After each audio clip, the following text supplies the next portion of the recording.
আসসালামু আলাইকুম স্যার। ওয়ালাইকুম আসসালাম। স্যার, পৃথিবী ধ্বংসের যে কারণ আমাদের ভারত, বাংলাদেশ এবং পাকিস্তান এর উপরে কি কোনো প্রভাব পড়বে? হ্যাঁ, বলা হচ্ছে এটা প্রভাব ফেলতেও পারে। আগে আমরা জানব যে গ্রহাণুপুঞ্জ কি কোথায় থাকে। আমরা জানি যে বৃহস্পতি এবং মঙ্গল গ্রহের এই মধ্যবর্তী একটা অঞ্চল আছে। এটাকে বলা হয় গ্রহাণুপুঞ্জের অঞ্চল। এই গ্রহাণুপুঞ্জের অঞ্চলে মানে অ্যাস্ট্রয়েড বেল্ট, এই বেল্টের মাঝখান দিয়ে গ্রহাণুপুঞ্জরা ঘোরাফেরা করে।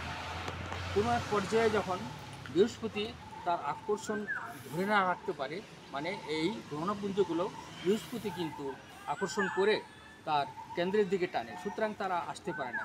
কোনো এক পর্যায়ে যদি এই গ্রহণপুঞ্জরা এইটার আকর্ষণ যদি না রাখতে পারে, বৃহস্পতির আকর্ষণ ভেদ করে চলে আসে পৃথিবীর দিকে, হ্যাঁ, বৃহস্পতি যখন এটাকে আকর্ষণ না করে রাখতে পারে তখন কিন্তু পৃথিবীর দিকে চলে আসে।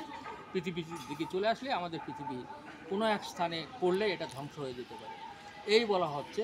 তো এইটা কিন্তু আমার এই বইয়ের শেষ অধ্যায় যেটা, সেখানে পৃথিবী ধ্বংসের পথে, পৃথিবী কি ধ্বংসের পথে সেটার ভিতরে কিন্তু লেখা আছে। এবং এইটার ফলেই কিন্তু পৃথিবী ধ্বংস হয়ে যেতে পারে। তার কারণ হলো পৃথিবী ধ্বংস হওয়ার মূল কারণ কিন্তু গ্রহণপুঞ্জ হঠাৎ করে যদি ধ্বংস হয়ে যায় ওরা আসবে। আমরা জানি যে এই ধরনের মঙ্গল এবং বৃহস্পতির মাঝখান দিয়ে যে গ্রহণপুঞ্জগুলো ঘুরছে তাদের প্রায় 100টি বা 100টিরও বেশি পৃথিবীর আশপাশ দিয়ে বছরে চলে যাচ্ছে। অর্থাৎ প্রতি বছরে এই ধরনের গ্রহণপুঞ্জগুলো পাথরের আকৃতি, কোনোটা বিষম আকৃতি, হ্যাঁ, পাথর টাইপের, যারা দেখেছেন বিভিন্ন ছবির মাধ্যমে তারা বুঝবেন যে পাথর যেন মহাকাশে ভাসছে। এই পাথরগুলো যদি পৃথিবীতে চলে এসে আঘাত করে পৃথিবীতে, কোনো কোনো জায়গায় পৃথিবী কিন্তু ধ্বংস হয়ে যেতে পারে। পুরা পৃথিবী ধ্বংস হবে সেটা আমি বলতে পারবো না।